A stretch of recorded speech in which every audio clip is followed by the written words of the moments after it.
अस्सलाम वालेकुम। उम्मीद है कि आप लोग खैरियत से होंगे।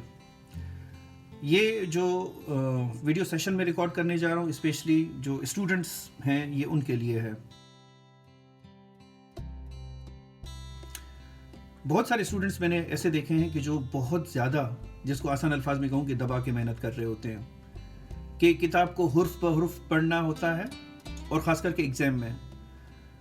तो आए इसको ज़रा डिस्कस करते हैं और समझते हैं कि क्या करना चाहिए, ख़ास करके जहाँ पर एग्ज़ाम की सूरत हाल होती है।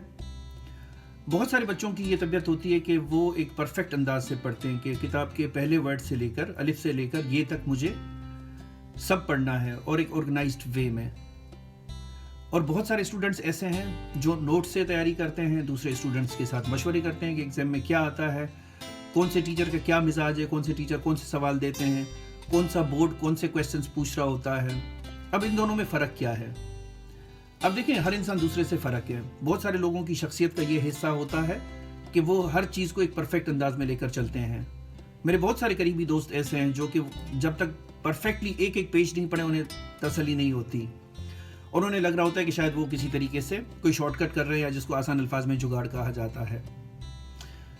तो मेरा अपना मशवरा ये होगा कि एग्ज़ाम की जो पढ़ाई है, हो सकता है कि इससे कोई इत्तफाक ना करे, कोई डिसएग्री करे, तो उसकी अपनी मर्जी है, लेकिन एग्ज़ाम की पढ़ाई इस तरीके की होनी चाहिए कि वो थोड़ी सी स्मार्ट होनी चाहिए। हमें थोड़ा सा उसमें फ्लेक्सिबल होकर ये देखना चाहिए कि कौन सी चीज़ें हैं जो एग्ज़ाम में अमूमन आती हैं, और कौन सा ऐसा नॉलेज का हिस्सा है जो हमें फ्यूचर में काम देगा। अगर मुझे डॉक्टर बनना है और मैं मैट्रिक में मैथ्स इतनी पढ़ूं कि मुझे आगे फ्यूचर में जितने काम की हो, डीप मैथ्स पढ़ने से शायद मुझे आगे वो काम का ना आए। तो इसी तरीके से एफएससी में और बाद की क्लासेस में मैंने अक्सर उन स्टूडेंट्स को बड़ा एग्ज़ाम में स्मार्ट और पास होते हुए देखा है,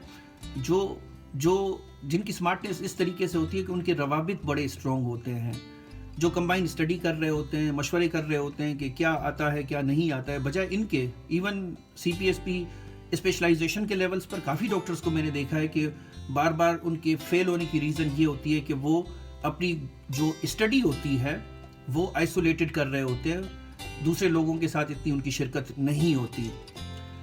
तो कहने का मकसद ये है कि जो बिल्कुल पढ़ें, ऑर्गेनाइज्ड पढ़ें, लेकिन जो एग्ज़ाम की सिचुएशन होती है, सर्कमस्टांसेस होते हैं, उसमें हम सबको स्मार्ट होने की ज़रूरत होती है। अब चूंकि कुछ ऐसी पढ़ाइयाँ होती हैं जो कि लाइफ लॉन्ग चलती रहती हैं, अब वो बच्चे जो हर चीज़ को परफेक्ट लेकर चलते हैं तो वो खुद को बहुत ज़्यादा थका देते हैं।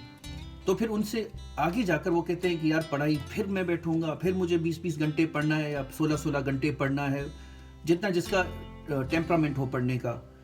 तो फिर ऐसी सिचुएशन में पढ़ाई उनके लिए थोड़ी सी मुश्किल हो जाती है।